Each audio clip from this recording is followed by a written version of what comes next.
Gotham Season 5, Episode 9, The Trial of Jim Gordon. So this episode,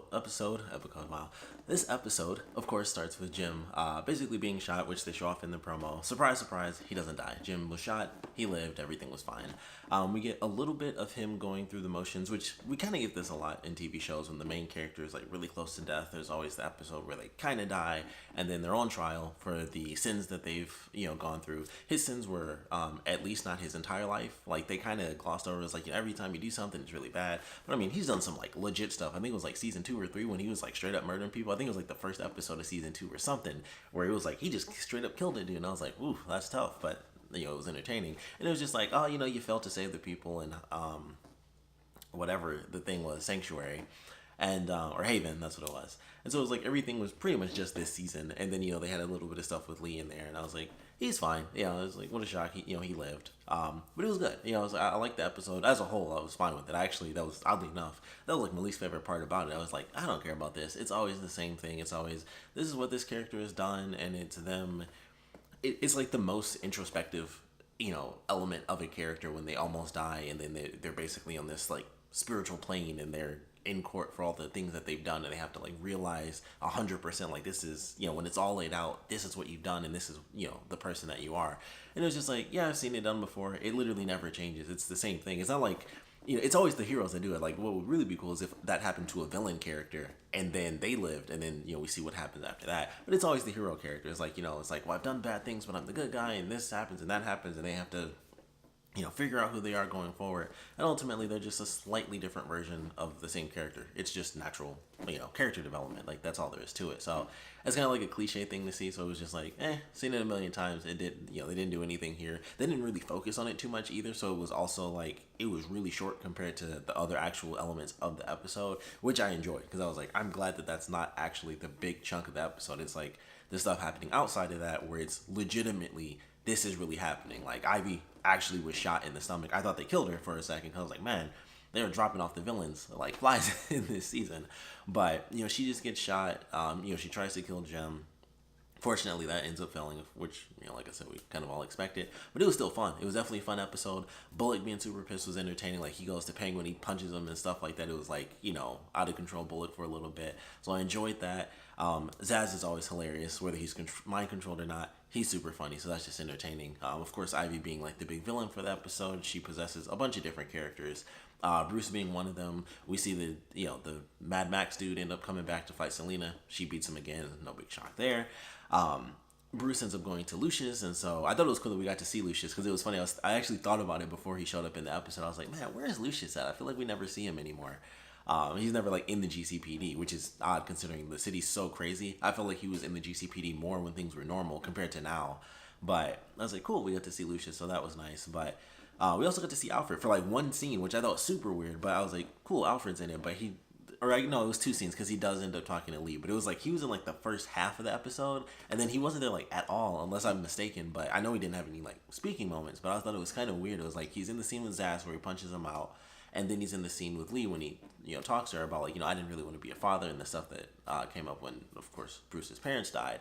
And I was like, I thought he had 2 good scenes because the first one was really funny when he punches his ass in the face and then he, like, stumps him. And then the other scene was really good. And I was like, oh, that's a really good, really cool scene between, him and Lee. And then after that, I felt like he just vanished. He was, like, nowhere to be seen. And it was just like, poof, Alfred's gone. And I thought that was super weird. But I still really enjoyed the episode. I like what, how they ended up handling it. The whole idea with Barbara taking over, taking all the guns and everything like that, and she like poisoned all the people to kind of keep the ceasefire going, so that they had enough time to actually save Jim.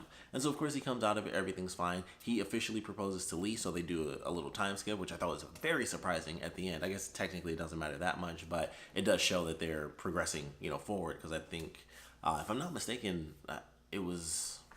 I want to say it was only like 84 days in or something like that, or maybe it was like it was almost a full year or something like that. I can't remember the time frame now from that flash forward we had in the very first episode of the season. So I think it was close to a year. I don't think it was a full year though. So they're showing the progression of time.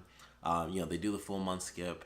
They allow for the characters to kind of push forward as far as the submarine thing, which I would assume even after a month, it would still take them a little bit more time building. It's a submarine from scratch. So I think that takes a little bit more than a month for them to do, even especially considering it's one person.